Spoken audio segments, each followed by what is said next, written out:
Y para iniciar vamos a tener la conferencia de nuestro invitado, nuestro conferencista invitado, el doctor Aldo Campo González de Chile, quien nos va a presentar la conferencia Lo político de la inclusión, argumentos en torno a la naturaleza deíctica de la otredad.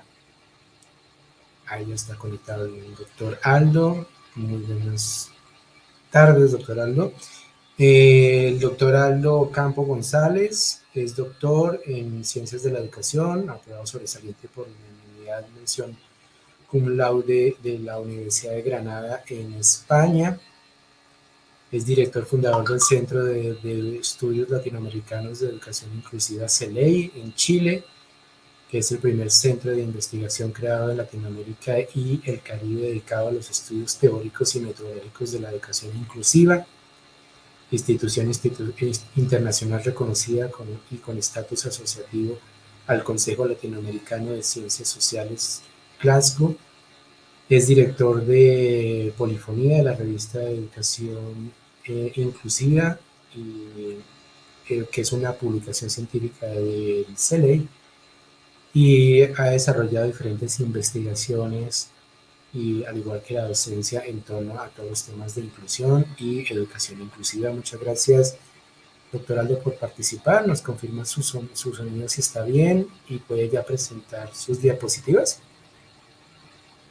Hola Félix, muchísimas gracias. ¿Me escuchas bien?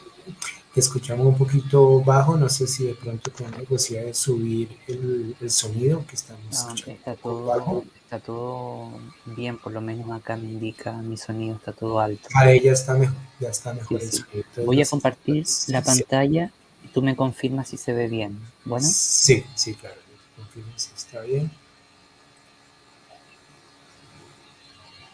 ahí se ve. En este momento sí, se está viendo bien la pantalla, ya se está viendo bien. Listo. Muchas gracias, Perfecto. doctor, ya puede iniciar. Muchísimas gracias Félix. Te pediría que me avises cuando me queden 5 minutos para ir cerrando.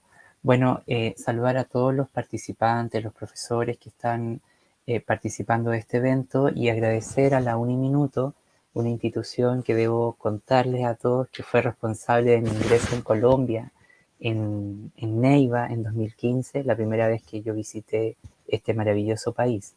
Bueno, entonces guardo un especial afecto a esta institución porque a partir de ese primer ingreso en Colombia, en el caluroso Neiva, una tierra muy linda, no he parado de tener tantos contactos con personas y tan enriquecedores durante todos estos años. Bueno, la presentación que yo vengo a compartir con ustedes se titula Lo político de la inclusión, argumentos en torno a la naturaleza deíctica de la otredad. Es decir, lo que a mí me interesa el día de hoy es pensar qué hay por fuera de las formas tradicionales de pensar la inclusión y con las que a veces se torna restrictivo el campo de entendimiento de lo que significamos como educación inclusiva. Entonces, en un primer momento quisiera explicar, compartir con ustedes algunos de los principales dilemas críticos que tiene este campo al día de hoy y en un segundo momento bajar esto a problemas ya más en clave de lo político y pensar la necesidad de descolonizar algunos de los argumentos que hoy día se ocupan en materia de inclusión. ¿Ya?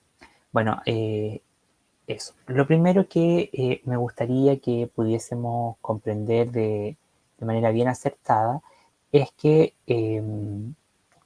esta presentación va a intentar hablar por fuera de o entender más allá la educación especial y su relación con la otredad, pero más allá de lo que hereda de la educación especial, ¿sí?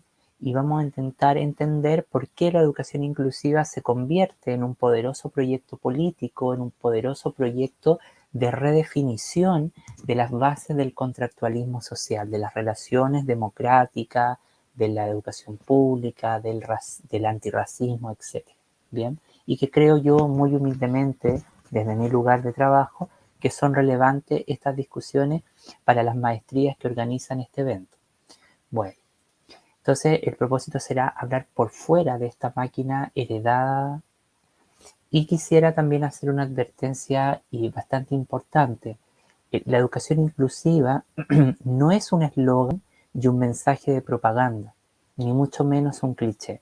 La educación inclusiva es mucho más que un cliché, que un eslogan o una propaganda, tal como hoy día se presenta en múltiples congresos, publicaciones, políticas públicas e incluso en la formación de nosotros los educadores. Cuando digo esto, estoy diciendo que pensar la educación inclusiva o la inclusión como una práctica social y cultural para pensar los problemas del mundo actual es mucho más compleja que decir que abrir las puertas de la escuela o solamente declararnos a favor de la justicia o en contra de la desigualdad. Es mucho más complejo lo que hay en su profundidad.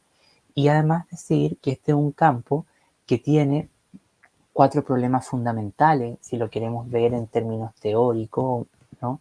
Que tiene un problema, un déficit ontológico, un déficit epistémico, un déficit metodológico y un déficit morfológico de categorías. Pero cada una de estas cosas las vamos a ir revisando a continuación.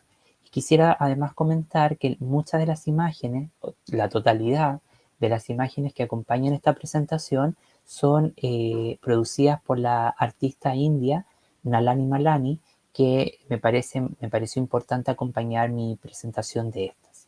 Bueno, lo primero que vamos a revisar son los dilemas críticos sobre educación inclusiva, ¿sí?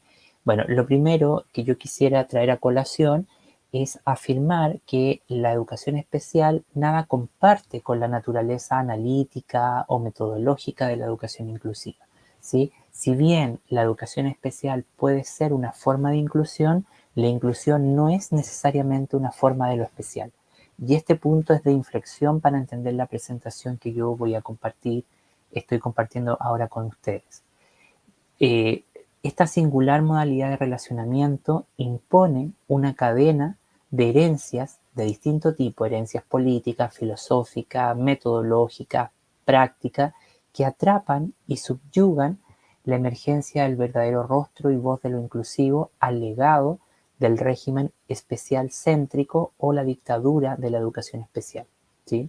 Y quisiera advertir que mi presentación no está en contra de la educación especial, pero sí estoy en contra de los argumentos banales o de los errores que a veces hemos producido en la investigación para aproximarnos a un real entendimiento de lo inclusivo. Por ello, al imponer la condición soberana de lo especial, nos enfrentamos al principal fallo genealógico en el campo pedagógico para entender la inclusión. Por ello, la educación inclusiva se presenta como una noción imprecisa, vaga y elástica. Y esto es muy importante porque al día de hoy se habla mucho de inclusión, han proliferado los centros de investigación sobre inclusión, han proliferado las maestrías, los doctorados, las publicaciones, pero todo eso está atrapado dentro de este fallo de constitución mayoritariamente y eh, esto nos da cuenta además que cuando decimos que es una noción vaga, elástica y imprecisa, es que nadie sabe definir a ciencia cierta qué es la inclusión. Y es muy común a veces ir a congresos y escuchar a académicos que han hecho una gran contribución a lo largo de décadas, pero que no saben explicar a ciencia cierta qué es esto, ¿sí? Y eso nos habla de que hay una incomprensión acerca de su índice de singularidad. Todos los campos científicos tienen un índice de singularidad que es la identidad, ¿no? Lo que lo define como tal. Por ello sus contornos son flexibles, con una extensión y su extensión aborda una infinidad de problemas políticos, activistas, sociales, culturales. Este sintagma, educación inclusiva, puede ser significado como una formación discursiva emergente que ha circulado por diversos circuitos académicos, también por la política pública y en los medios masivos de comunicación, pero que siempre está sometiendo sus significantes al efecto de una gramática individualista esencialista, es decir, una concepción que se cosifica al ser o se asume una concepción de alteridad restrictiva o negativa, o como diría Braidiotti, especular, ¿sí? No una otredad en su potencia. Por ello, ciertamente, durante los últimos años han aparecido diversos programas y proyectos académicos bajo la denominación educación inclusiva en todo el mundo, ¿sí? Por ejemplo, lo que pasa con los programas en Sudáfrica y en otros países de ese continente, sobre todo del sur global, es que se hace una interpelación a cómo ciertos argumentos transferidos desde Europa no han tenido una mediación cultural significativa para aplicar estas directrices, ¿no? Y ahí, bueno, empieza toda una onda en esos países de pensar, a partir de los problemas del colonialismo, cómo poder descolonizar algunos de estos argumentos que parecen normativos o hasta cierto punto restrictivos. Sin duda, las necesidades educativas especiales, la discapacidad y la concepción de diversidad como índice de asimilación no tienen nada que ver con la inclusión. Y esto me parece que es importante también decir, porque en una política ontológica, pedagógica de lo inclusivo, auténtica, lo interesante es darnos cuenta que la inclusión nada tiene que ver con las necesidades educativas. A pesar de que todo esto le importa, su foco va a estar pensado más bien en las múltiples singularidades, en un espacio relacional donde se entiende, ¿no es verdad?, el devenir permanente del ser y las complejidades de las identidades. Si bien la educación especial puede ser una forma de inclusión, la inclusión no es una forma de lo especial, es algo que trabaja en un desconocido acto de intimidad crítica, es producir los futuros de la educación. Hablamos de intimidad crítica, queridos compañeros, cuando nos referimos justamente a la idea de crear futuros, de crear otro mundo de posibles, porque la inclusión, si la miramos en términos sociopolíticos, aparte de ser un fenómeno estructural, relacional, ¿no es verdad?, va a constituir otros modos de subjetividad, va a producir otras subjetividades y otros modos de relacionamiento. Y esta clave me parece a mí que es sustantiva para entender muchos de los problemas que hoy día apremian a las sociedades de Latinoamérica. Una peculiaridad heurística del campo entonces va a sugerir que el calificativo inclusiva presenta una larga data en diversos proyectos académicos y políticos del mundo contemporáneo, sin poseer esta denominación. Es decir, por ejemplo, las luchas de lo inclusivo ya habían estado presentes en el feminismo, en lo anticolonial, en lo decolonial, en los estudios queer, ¿sí? Sin poseer esta denominación inclusiva, aglutinan y comparten muchas de las luchas que éste se propone movilizar. Son campos y proyectos intelectuales y también proyectos activistas que, sin utilizar la expresión educación inclusiva, encuentran puntos de recepción que son albergados en campos como los estudios antirracistas, los estudios queer, los estudios de la mujer, los estudios culturales anglosajones, asiáticos, latinoamericanos, la filosofía de la diferencia, la interseccionalidad, las teorías postcoloniales, decoloniales y luchas anticoloniales, la filosofía política, el feminismo, entre tantos otros campos de confluencia que, sin utilizar el nombre del sintagma, han emprendido objetivos de lucha y características similares. Y esto es interesante porque todos estos campos van a constituir, como yo los denomino, enredos genealógicos, distintas hebras de creación del campo de lo inclusivo por fuera de las formas habituales con las que hemos sido educados y que permiten justamente interpelar las reglas institucionales de funcionamiento en la sociedad, que producen obstáculos complejos o que arrastran a ciertas poblaciones a los márgenes del derecho a la educación o que avalan el conflicto armado, etc., ¿no? Esto convierte a la educación inclusiva en un espacio de meta-recepción heurística, una formación intelectual que no ha adquirido plena consistencia y conciencia sobre sí misma, ¿sí? Tanto el sintagma educación inclusiva como la sustantivación inclusión o la forma adjetival inclusiva o la forma adverbial incluir asumen una percepción crítica que hace referencia a un proyecto político preocupado por ofrecer un examen acerca de la diferencia, la identidad, la raza, el privilegio, la opresión y la dominación. Es esto lo que le va a interesar examinar, porque todas estas son marcas diferenciales o marcadores diferenciales que van a producir desigualdades sistemáticas independientes de la categoría social que se nos imponga, ¿sí? Son transversales. Y aquí también habría que señalar que sería infértil pensar y investigar la relación inclusión-exclusión o inclusión-desigualdades o inclusión-pobreza desde un marco dicotómico, dentro-fuera, que sería la dialéctica hegeliana.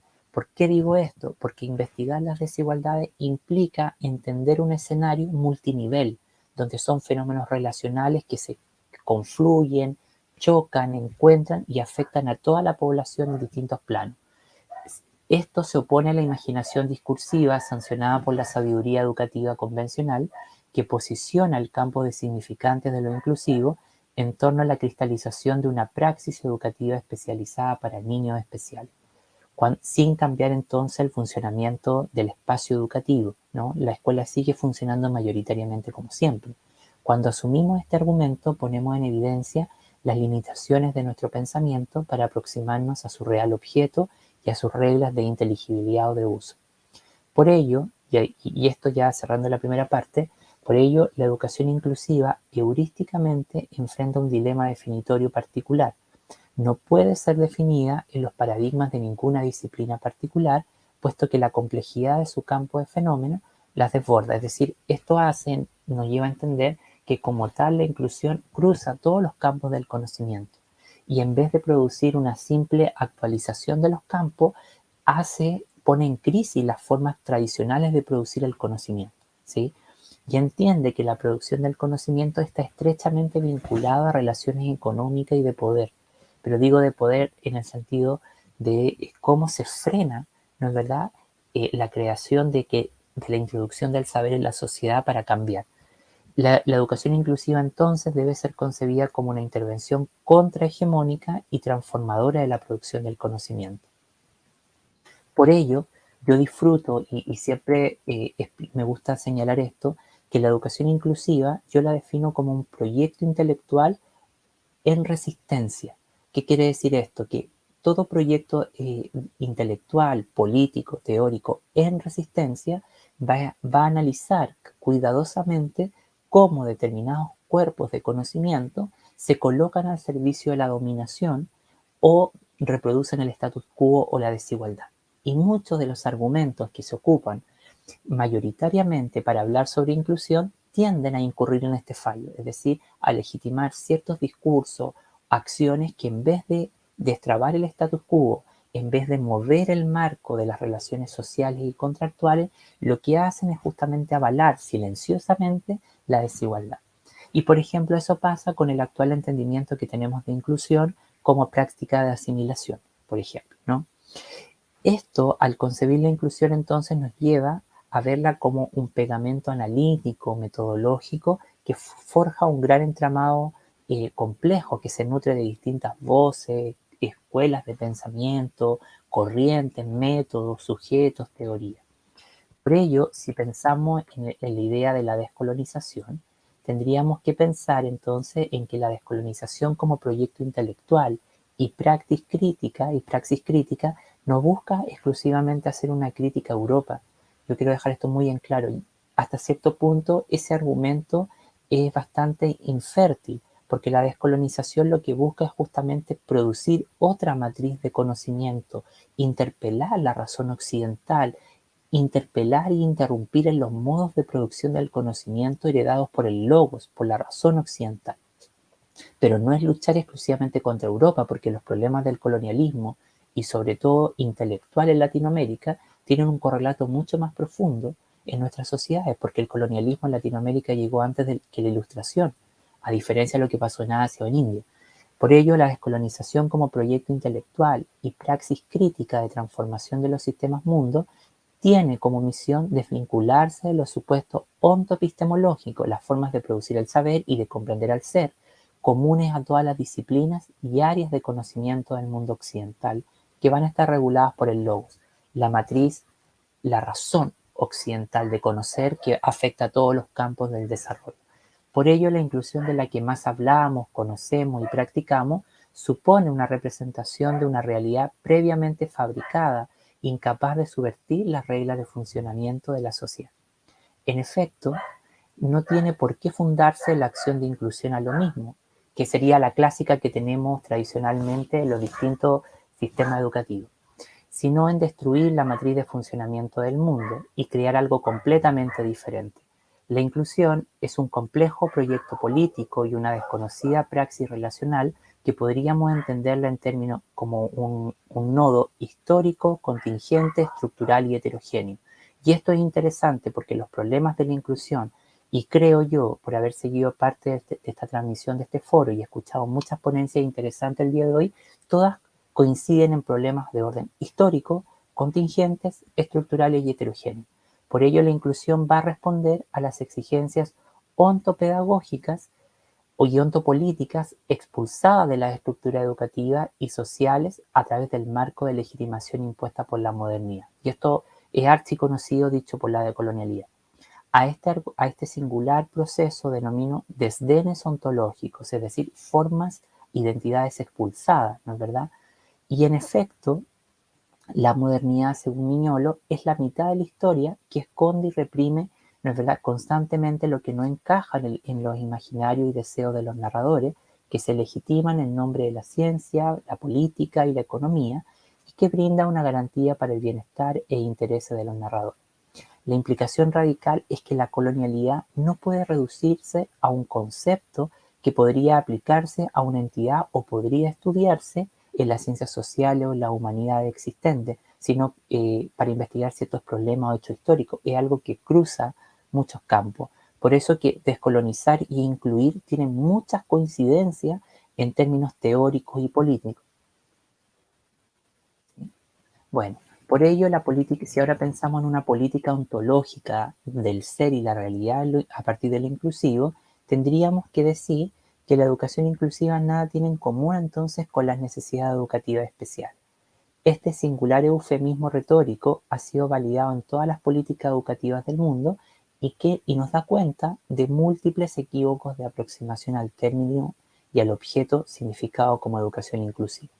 La singularidad es siempre un componente dinámico y móvil, un espacio de receptividad sígnica donde se activan afectos y se estructuran influencias que desplazan la distinción entre el interior y el exterior del sujeto. Y aquí lo interesante es hablar de múltiples singularidades, como yo defino, ¿sí? ¿Qué concepción entonces de ser humano necesita la educación inclusiva para legitimar su función en el mundo actual? Esta pregunta es la que tendríamos que hacernos siempre en cualquier proyecto educativo. Las concepciones universalistas de la diferencia y la singularidad proliferan de una matriz de pensamiento eminentemente eurocéntrica, acompañado de lo que podríamos significar como algo que se encuentra en una cuestión contingente de actitud, un elemento estructural de nuestra práctica cultural que también está incrustado tanto en la teoría como en las instituciones y en las prácticas pedagógicas. Y esto es lo interesante de poder hacer esa remoción de las estructuras culturales y de las categorías con las cuales entendemos esas estructuras culturales, ¿no? El problema acá es, como lo diría eh, Spivak o Davis, es que trabajamos siempre con las armas del maestro, ¿no? O con las categorías del maestro. Por eso que la máquina sigue funcionando. Y lo interesante, por lo menos, es entender que muchos de los entendimientos críticos han sido ensamblados con esa misma herramienta y por eso que a veces existe esta disonancia entre que se produce conocimiento, pero que en la práctica no penetra para generar esos cambios. Por ello, hasta aquí es oportuno afirmar que en gran parte de las propuestas sobre educación inclusiva o educación superior inclusiva, si así lo quieren, dan cuenta de una política de diferencia posicional que no han sabido lidiar con los obstáculos injustos referidos al acceso, participación y egreso efectivo. Esto se convierte entonces en un sistema de diversas clases de desventaja que constituyen las principales faltas de responsabilidad ética de los sistemas educativos. Todas estas consecuencias, teóricos, prácticas y políticas, no han conseguido con frecuencia asumir y movilizar nuevas formas de pensar acerca de la diferencia, el aprendizaje y la escolarización. Y eso es lo que nos invita un poco la idea de la inclusión, ¿no? A fracturar los entendimientos que tenemos sobre el hacer educativo, pero ante todo es promover otros hábitos de pensamiento, otro desempeño epistemológico. Por ello va a ser importante disponer de un análisis de lo que debe quitarse, transformarse o abandonarse. Esto dice relación exclusiva con las matrices institucionales. Esta tensión exige cambiar los términos institucionales y el funcionamiento de las estructuras escolares y sociales y educativas, así como los conceptos que sustentan dicha trama de relaciones en cada institución, ya sea escolar o de educación superior. Es un recordatorio para continuar exponiendo redes de acontecimientos, teorías y prácticas que sostienen la exclusión. Se observa un claro cambio retórico y temático en algunas propuestas, sin embargo, el sistema de racionalidad continúa estando notablemente inalterado en las prácticas de investigación, debilitando el argumento que enfatiza en la inclusión como requisito fundamental para una educación democrática, pública, antirracista, antipatriarcal, es decir, una educación que derribe toda esta forma, las múltiples opresiones que son entendidas como freno al autodesarrollo, ¿no? Y en tal caso, la lucha por la liberación de las minorías culturales puede llevar a su comunitarización o en otras palabras, a la subordinación a un poder cultural autoritario. Y esto es lo que a mí me pasa un poco entendiendo los problemas del conflicto en Colombia, ¿no? Que siento que este es lo que lo mejor, en parte describe en cierta medida este problema. Pero además tenemos la idea de la absorción, entendida como una consecuencia práctico-política de la ceguera analítica sobre las injusticias estructurales. Incluir es entender profundamente cómo se producen injusticias estructurales, ¿sí? Porque la inclusión es un fenómeno estructural, relacional, como lo veíamos. Un argumento que erróneamente vincula la acción de la educación inclusiva a través del movimiento de personas desde su ubicación en los márgenes sociales a unas instituciones sin cambio. No es ir en esta lógica, sino que es mover las estructuras de las instituciones que son en sí mismas opresivas y que ponen distintos frenos al autodesarrollo de nuestros múltiples colectivos de estudiantes. Esta racionalidad es propia de la sofisticada infraestructura de la exclusión, a través de las políticas de cuoteo. En suma, cada uno de los argumentos expuestos refuerzan la producción de formas de pensar y prácticas que refuerzan la división social y fortalecen la injusticia y la exclusión. Las propuestas de inclusión, concebidas en términos de absorción, reproducen el orden cultural dominante, inaugurando lo que yo denomino esencialismo liberal. Una empresa que se caracteriza por la convivencia de marcos de valores antagónicos. La educación inclusiva requiere entonces que busquemos formas de entender la exclusión y comprender su engranaje, cómo funciona esto internamente desde la perspectiva de quienes son devaluados y convertidos en marginales o excedentes por la cultura dominante o de la escuela ordinaria. Bueno, la solución afirmativa de la inclusión en el nivel terciario supone la mezcla de diversas colectividades sin alterar las estructuras y matrices de participación ni los criterios de elegibilidad ontológicos a través de los cuales los estudiantes emergen, mientras que las soluciones transformadoras apelan al rediseño de la arquitectura educativa, sus instrumentos conceptuales y formas metodológicas de aproximarse a una multiplicidad de formas de singularización subjetivante, como lo diría Deleuze o Guattari o Rolny, que ingresan en la educación y esperan ser legitimados. En efecto, tales propuestas de inclusión muestran un cierto grado de incapacidad para comprender que la unidad de acción que reclama, al establecerse a partir de un universal que trasciende o elimina las particularidades, comporta entonces excluir o por lo menos domesticar las diferencias que dieron lugar a la emergencia de los nuevos movimientos sociales. Y este punto es interesante para efectos de lo que el foro se ha propuesto trabajar. Por ello, podríamos decir entonces que descolonizar la educación inclusiva o los signos de un proyecto neocolonizador. Lo que me interesa ahora es poder revisar cómo muchos de los argumentos vigentes sobre inclusión van a tener un correlato profundamente colonialista, como lo vamos a revisar a continuación. Tal como sostiene McKinley y Bernay, la descolonización es una categoría que expresa múltiples significados y énfasis en diversas latitudes del mundo. A efectos de esta intervención, entenderé por descolonización un sistema de desconexión, alteración e irrupción sobre el logos, es decir, la razón que conoce en Occidente en sus diversas expresiones, lo político, lo económico, lo sociocultural, lo epistémico y lo relacional.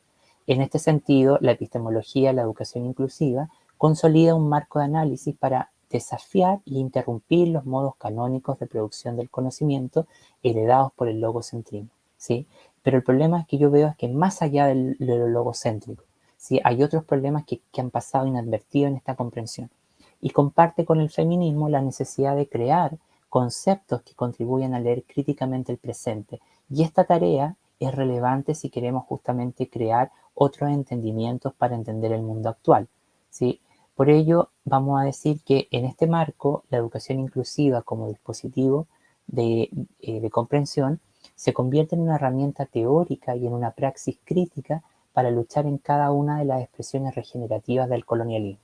Se preocupa por entender cómo funciona el poder, pero no el poder ejercido desde los ricos a los pobres, sino que cómo se ejerce el poder entre nosotros. Y eso es lo interesante en grupos de iguales que se generan diversas clases de exclusiones. Nos da luces para imaginar cómo construir una arquitectura social, política, educativa y relacional que ofrezca un nuevo significado sobre la libertad, la justicia y la equidad.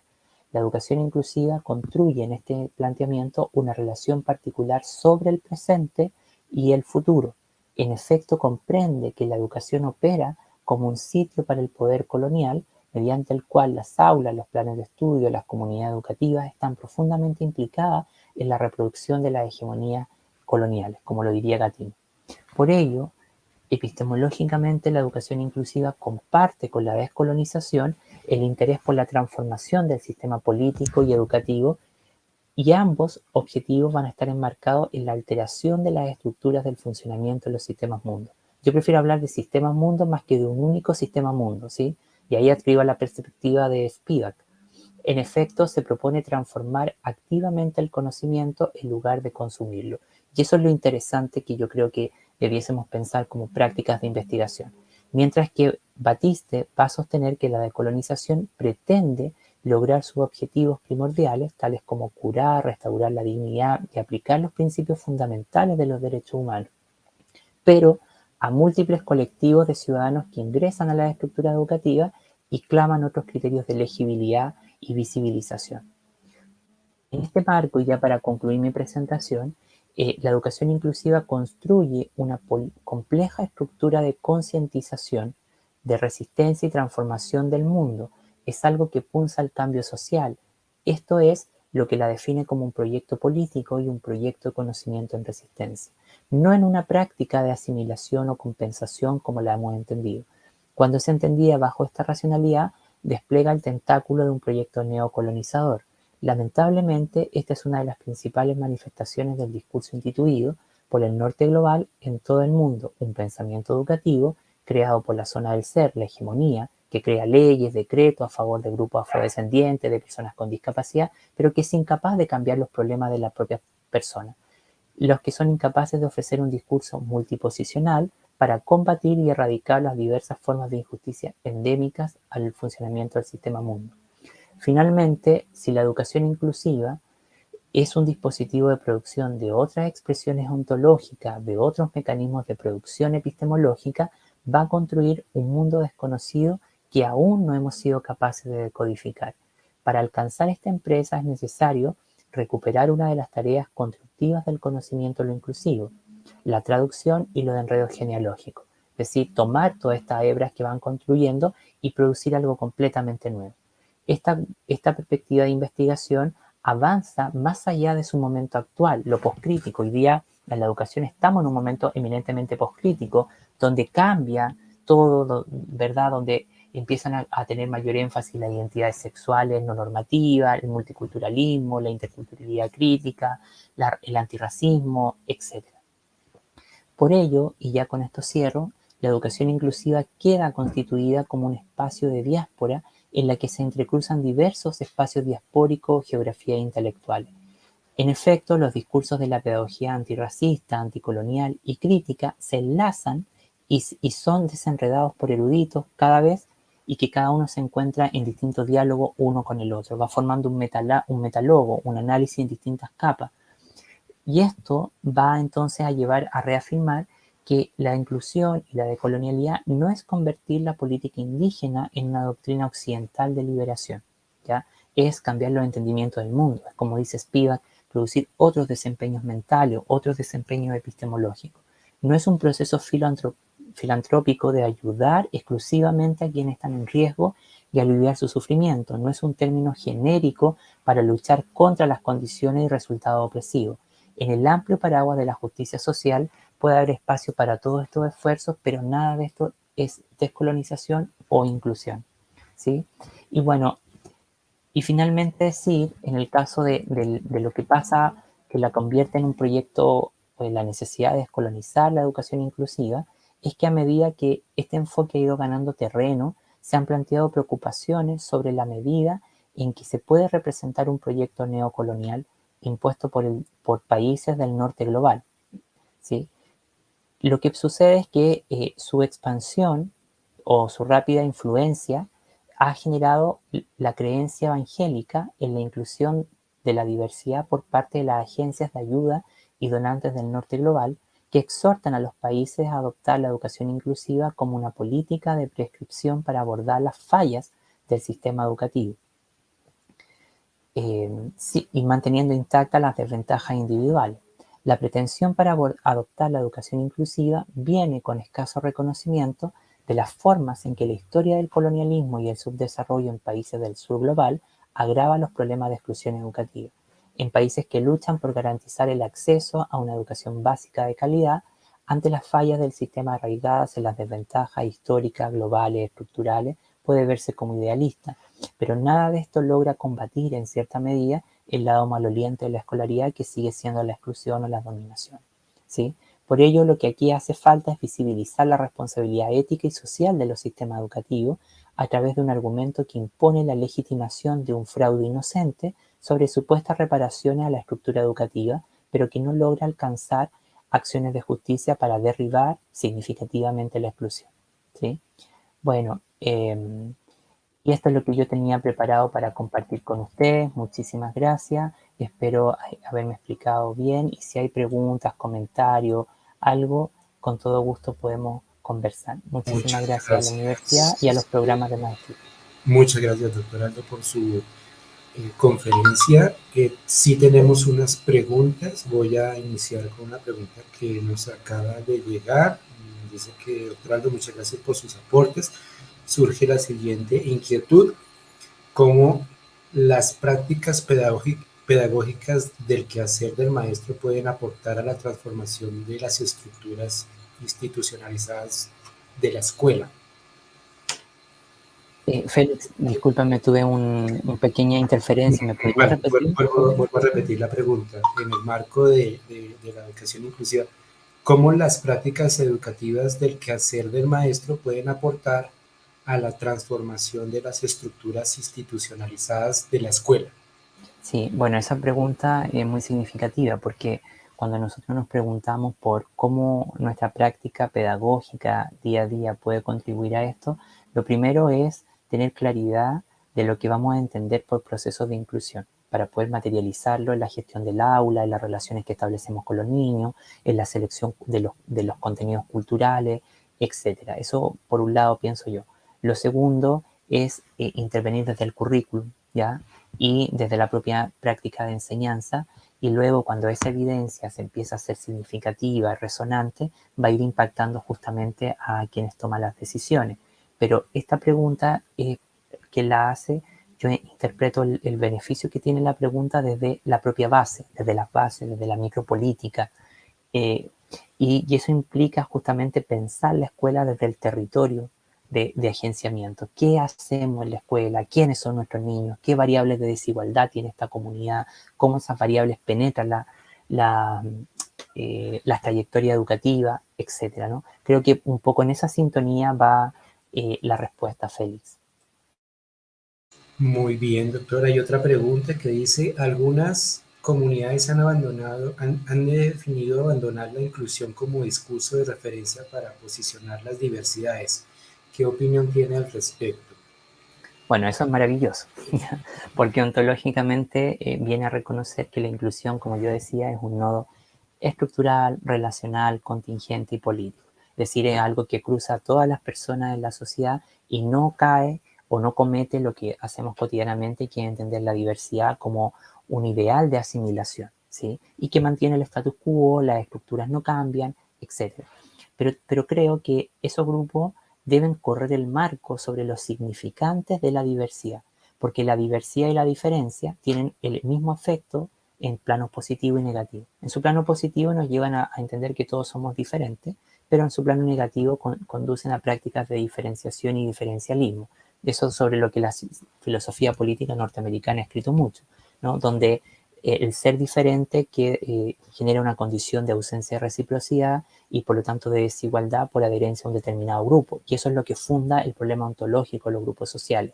Si realmente queremos deshacernos de una concepción de inclusión, que es un juego de poder, deberíamos entonces pensar en las múltiples singularidades, porque la singularidad es la única que evita la cosificación del ser y nos conecta con esto que yo digo en mis trabajos, una ontología procesal, de lo menor en permanente devenir, algo donde el sujeto es el resultado de múltiples procesos, pero un ser único, pero que es irrepetible y es múltiple. Y eso es lo que somos los seres humanos, ¿sí? Creo que, pero la pregunta es eminentemente significativa en eso, ¿no? Estoy totalmente de acuerdo. Muy bien, y tenemos otra pregunta que dice, ¿cómo han hecho llegar los discursos problematizadores de la inclusión a las comunidades y poblaciones desde el CELEI? ¿Cómo? Perdón, ahí me perdí. ¿Cómo han hecho llegar los discursos problematizadores de la inclusión a las comunidades y poblaciones desde el CELEI? Bueno, lo que nosotros hacemos, somos, nuestro propio nombre lo dice, somos un centro de estudio y por lo tanto, a diferencia de un centro de investigación, los centros de estudios trabajan en la redefinición de los problemas en clave teórico y política. Nosotros primero hemos hecho eso y ahora estamos avanzando hacia la construcción de una pragmática epistemológica que permita resolver esto. Porque si nosotros dijéramos, bueno, la inclusión es esto y seguimos operando con las mismas categorías, el marco no se mueve y los problemas en la realidad siguen estando y pareciera que hay un efecto de una cierta opacidad, ¿no es verdad? Un cierto humo que aparece de cambio, pero que en la práctica sigue funcionando sobre lo mismo. Y en ese punto hay que tener mucho, mucho, mucho cuidado, porque en realidad, como yo decía, nosotros seguimos entendiendo muchos de los problemas con los conceptos de la hegemonía, digámoslo así. No me gusta mucho ese concepto, pero y que la frase de Audre Lorde lo ejemplifica, es decir, seguimos trabajando con los conceptos del maestro, pero nunca movemos la casa del maestro. Entonces aquí hay que entender, bueno, la propuesta que hacemos, mueve la casa del maestro, mueve las categorías, ¿en qué nos permite distanciarnos de esto que nos atrapa en un círculo de reproducción permanente, ¿sí? Pero eso es lo que hemos hecho y fundamentalmente lo hemos redefinido a través de nuestros programas de formación, ya de nuestra diplomatura, también y también de nuestros eventos académicos y los grupos de investigación que funcionan internamente en el CELEC. Eso fundamentalmente, querido Félix. Bueno, muchísimas gracias, doctor Aldo, por su conferencia. Le agradecemos la participación en este foro virtual que estamos desarrollando el día de hoy en el tema de la inclusión, desarrollo, educación y cultura para la paz.